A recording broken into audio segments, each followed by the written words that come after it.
నమ్మకాలు మూఢనమ్మకాలు కార్యక్రమానికి స్వాగతం. నమస్కారం డాక్టర్ గారు. డాక్టర్ గారు, ఆట్లమ్మ పొంగు వ్యాధులకు ఎటువంటి మందులు వాడకూడదు, వాడితేనే ప్రమాదం అని కొందరు అంటూ ఉంటారు. ఇందులో ఏమైనా వాస్తవం ఉందండి? ఏమీ వాస్తవం లేదు. ఆట్లమ్మ పొంగు పూర్వకాలం మసూచిక వ్యాధి ఉండేది. పెద్ద అమ్మవారు అనేవాడు. తర్వాత ఆట్లమ్మని చిన్నమ్మవారు అంటారు. మసూచిక పొంగు వ్యాధి కూడా చిన్నమ్మవారు అంటారు. ఆ రోజుల్లో మందులు లేవు కనుక, కారణం తెలియదు కనుక అమ్మవారికి ప్రకోపం వల్ల ఇవన్నీ వచ్చాయి అనుకునేవాడు అమ్మవారు. అంచేత అమ్మవారిని శాంతింపజేయడం కోసమని కోళ్ళని, మేకల్ని వీటిని బలిచ్చేవాడు. అవి సాటిస్ఫై చేస్తే ఆవిడ విజృంభణ తగ్గిపోతుంది. అంతకన్నా మూర్ఖత్వం లేదు. జంతు బలు వీళ్ళ దానికోసం జంతువులు ప్రాణం తీశారు. అమ్మవారు అనేది లేదు. అమ్మవారు అనేది ఒట్టిది. ఏ దేవత లేదు, ఏ దెయ్యం లేదు, ఏమీ లేదు. ఇవన్నీ viral fevers. Smallpox viral fever. Edward Jenner smallpox కనిపెట్టాడు, ఇచ్చాడు.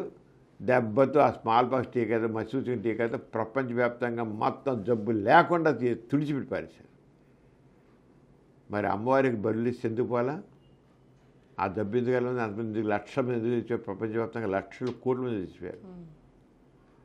అన్ని బలులు ఇచ్చారు కదా. ఆ అమ్మవారి బళ్ళని చేశారు. ప్రపంచవ్యాప్తంగా అనేక బలులు ఇచ్చారు కదా. ఎందుకు అవ్వలేదు? ఎందుకు సింపుల్గా మసూచిక ఎడ్వర్డ్ జెన్నర్ కనిపెట్టిన మసూచిక టీకా తగ్గిపోయింది? అది సైన్స్ అంటే.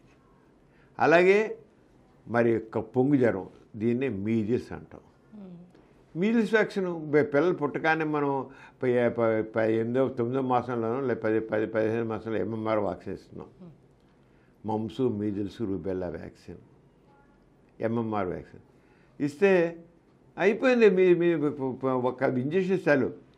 కేవలం 9 నెలలు ఇచ్చిన పర్ల 15 మాసాలు ఇచ్చినా సరే ఇస్తే ఆ మీజిల్స్ రాదు, పొంగు రాదు. కాంటే బూస్టర్ దగ్గర తర్వాత ఇచ్చుకోవచ్చు కావాలంటే. ఒక్కటే ఒక వ్యాక్సిన్ ఒక్కసారి ఇస్తే చాలు. చికెన్ పాక్స్ వ్యాక్సిన్ తగ్గిపోతుంది. ఇవన్నీ ఎలా అయితే మసూచకం టీకాతో మసూచకం అరికట్టబడిందో అలాగే మీజిల్స్ అంటే పొంగు జ్వరం, చికెన్ పాక్స్, ఆట్లమ్మ, ఈ దేవత లేదు, అమ్మవారు లేదు, పోడు లేదు. సైన్స్ గురించి ఏమాత్రం అవగాహన లేకపోవడం వల్ల పూర్వకాలం అమ్మవారు అని చెప్పేసేసి ఒక సాటిస్ఫాక్షన్ అంతే. పెద్దని ఎలా అయితే ఇది ఎందుకు అంటే దేవుడు, దేనికి ఆన్సర్ తెలియకపోవడం వల్ల దేవుడు, పెద్దానికి దేవుడు అన్నిటికీ దేవుడే ఆన్సర్.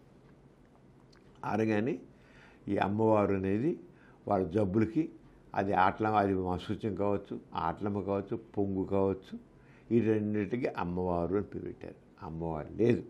కేవలం వైరల్ ఫీవర్స్. వ్యాక్సిన్ వేస్తే పోతుంది. అదే మందులు వాడకూడదు, మీనింగ్లెస్. అసలు వ్యాక్సిన్ వేస్తే రాదు, వచ్చింది. వ్యాక్సిన్ సరిగ్గా పనిచేయక వచ్చింది. వస్తే నువ్వు కొద్ది రెస్ట్ ఇచ్చి దానికి వచ్చే చిన్నపాటి జ్వరం ఉంటే జ్వరం మందు వాడు. దానికి వచ్చాక మాత్రం కరెక్ట్ మందు ఈ మందు ఇస్తే తగ్గిపోతుంది లేదు. కానీ ఆ ప్రొటెక్షన్, సెకండరీ ఇన్ఫెక్షన్ అంటాం. మీ ఆ వైరల్ ఇన్ఫెక్షన్ పక్కన సూపర్ బ్యాక్టీరియల్ ఇన్ఫెక్షన్ అని ఇంకోటి వస్తాయి ఇతర కొంతమంది. వాటి మందు వాడతాం అవసరం బట్టి. లేదంటే పూర్తిగా రెస్ట్ ఇచ్చేసి కొంచెం సపోర్ట్ మెడిసిన్ మనకు బీ కాంప్లెక్స్ ఇచ్చేస్తే ఆ పారాసిటమాల్ బెల్లిస్తే తగ్గిపోతుంది. అంత చివరిగా ఏం రాదు. వస్తే రావచ్చు, ఎందుకంటే మందు పనిచేయకపోవచ్చు. ఒక్కోసారి సరైన వ్యాక్సిన్ స్టోరేజ్ సరిగ్గా లేకపోవచ్చు, ఇచ్చే డోస్ సరిగ్గా లేకపోవచ్చు, ఎక్స్పైరీ అయిపోయింది మందు అవ్వచ్చు. ఎన్నో కారణాలు ఉన్నాయి మందు పనిచేయకుండా పోవడానికి. అంతమంది మందు పనిచేయదని కాదు, మనం వచ్చే మందు సరిగ్గా పద్ధతిలో ఇవ్వకపోతే అలా వస్తాయి. అంచేత మందు వాడకూడదని లేదు.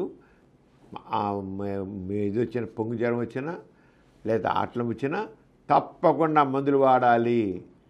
అమ్మవారు మందులు వాడకూడదని చెప్పేసి పిల్లలకు 104 జ్వరం వచ్చేసి ఒళ్ళంతా పొంగుతో ఇదైపోతుంటే ఎలా ఊరుకున్నారంటే అంతకన్నా మూర్ఖత్వం మరొకటి ఉండదు. మూర్ఖత్వం పిల్లలు ఉన్నారు ఇప్పటికే, స్టూపిడ్స్ ఉన్నారు అలాగా మూర్ఖులు. 104 వస్తుంది. చివరికి అది నిర్లక్ష్యం చేయడంతో ఆ ఇన్ఫెక్షన్ వల్ల లంగ్ ఇన్ఫెక్షన్ వస్తుంది. లంగ్ ఇన్ఫెక్షన్ వల్ల న్యూమోనియా వస్తుంది. చివరికి దానిలో చనిపోతారు. ఎందువల్ల చెప్పారు? ఈ ఇన్ఫెక్షన్ వల్ల పక్కన సూపరాడెడ్ బ్యాక్టీరియల్ ఇన్ఫెక్షన్ వచ్చింది. వాళ్ళ దగ్గర జాగ్రత్త తీసుకోలేదు, కేర్ తీసుకోలేదు, దాన్ని సప్రెస్ చేయడానికి కేర్ తీసుకోలేదు, కంట్రోల్ చేయడానికి కేర్ తీసుకోలేదు. దాంతో వ్యాధి ముదిరిపోయింది. అమ్మవారు మందు వాడకూడదు. అమ్మవారు మూర్ఖత్వం, ఇంతకంటే మూర్ఖత్వం మరొకటి లేదు. ఇప్పుడైతే పిల్లలు పుట్టగానే అయితే గవర్నమెంట్ హాస్పిటల్ కావచ్చు, ప్రైవేట్ హాస్పిటల్ కావచ్చు, ఇది ఇచ్చేస్తారు డాక్టర్లు. ఆ టీకాలు వేసిన లిస్టు, ఆ వ్యాక్సిన్ లిస్ట్ ఇస్తారు. దాని ప్రకారం ప్రతి వాళ్ళు చేయించి తీరాలి. ఇప్పుడు పిల్లలకే కాదు, అడల్ట్ వ్యాక్సిన్ కూడా వచ్చింది. అడల్ట్స్ కూడా, పెద్దవాళ్ళు కూడా కొన్ని, ఎందుకంటే పెద్దవాళ్ళు కూడా ఫ్లూ జ్వరం వస్తుంది, ఇంకోటి వస్తుంది, వాళ్ళకు కూడా వ్యాక్సిన్ వేయించమని. Adult vaccination not only for children, adults కూడా, పెద్దవాళ్ళకు కూడా వ్యాక్సిన్స్ ఉన్నాయి. చిన్నపిల్లలకు ఉన్నంత వ్యాక్సిన్ లేవు, కానీ కొన్ని వ్యాక్సిన్ పెద్దవాళ్ళకు కూడా చేయించాలి. బూస్టర్ డోస్ లాగా, బూస్టర్ డోస్ ఇన్ఫ్లుయెంజాకు ఉన్నాయి, వీటికి ఉన్నాయి. అది చేయిస్తే అడల్ట్ వ్యాక్సిన్ వల్ల కూడా పెద్దవాళ్ళకు కూడా మామూలు వచ్చే జబ్బులు చాలా రాకుండా అవుతాయి. ఇప్పుడు ఏంటంటే పెద్దవాళ్ళలో ఇమ్యూనిటీ లేకపోవడం వల్ల, లేదా వ్యాక్సిన్ పవర్ తగ్గిపోవడం వల్ల టీకా వేసినా కూడా పవర్ తగ్గిపోవచ్చు. అందరికి ఒకటే ఉండవు. మనం ఇక హార్డ్ అండ్ ఫాస్ట్ ఇది వేసాం కనుక రాదు అనేది ఉండదు. కొంతమందికి బాడీలో తగినంత దానికి ఇమ్యూనిటీ రాకపోవచ్చు. అంటే అలాంటి వాడికి మనం ఇవ్వాలి. అది చెప్పడానికి నష్టం లేదు, ఇవ్వాలి. ఇస్తే హాయిగా ఉంటారు. పొంగు ఆట్లమ్మ వ్యాధులకు అమ్మవారు కారణమని కేవలం పథ్యం చేస్తూనో లేకపోతే నియమాలు పాటిస్తూనో ఉంటారు. మందులేమో వాడరు. దీనివల్ల పిల్లలు జ్వర తీవ్రతకు బాధపడుతూ ఉంటారు. లేకపోతే చర్మం మీద ర్యాషెస్ వచ్చి కూడా చాలా బాధలు పడతారు. అయితే జ్వరానికి కానీ ఈ ర్యాషెస్కి కానీ చక్కగా మందులు వాడుకోవాలి. దాంతో ఈ వ్యాధి వచ్చిన వారికి ఉపశమనం కలుగుతుంది. అంతేగాని ఈ వ్యాధికి కారణం అమ్మవారని మందులు వాడకుండా ఉండటం మూర్ఖత్వం అవుతుంది. తెలుసుకున్నారుగా? ఇటువంటి చక్కని విశ్లేషణలకై మా పాజిటివ్ ఎథిజం తెలుగు ఛానల్ను సబ్స్క్రైబ్ చేసుకోండి. మా వీడియోస్ను తప్పక వీక్షించండి.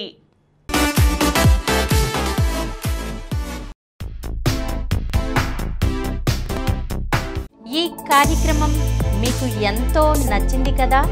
ఇటువంటి మరిన్ని వీడియోల కోసం అనతి కాలంలోనే 20 కోట్లకు పైగా వ్యూస్ సాధించిన సమరం ఛానల్ సమర్పించు పాజిటివ్ ఎథిజం తెలుగు ఛానల్కు సబ్స్క్రైబ్ చేయండి, లైక్ చేయండి, మీ ఫ్రెండ్స్కి షేర్ చేయండి.